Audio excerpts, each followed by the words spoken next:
Wakazi wa Magarini katika kaunti ya Kilifi wameandamana kulaani matamshi ya viongozi wanaodaiwa kutoa kauli ya uchochezi za kugawa watu kwa misingi ya kikabila.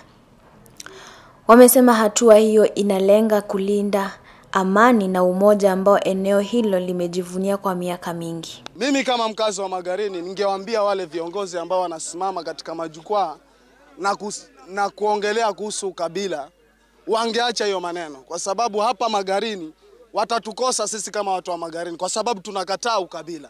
Waandamanaji hao waliandamana na mitaani wakiwa na mabango yaliyokuwa na jumbe za kupinga siasa za chuki na ubaguzi.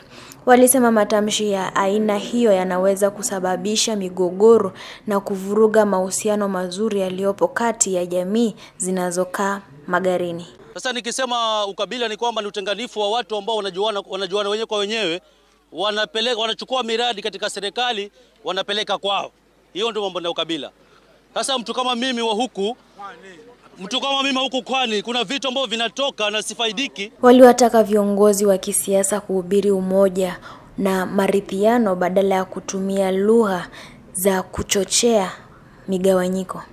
Pia walizitaka mamlaka husika kuchukua hatua dhidi ya wale wanaotoa matamshi ya kuleta chuki ili kudumisha amani katika kaunti ya Kilifi.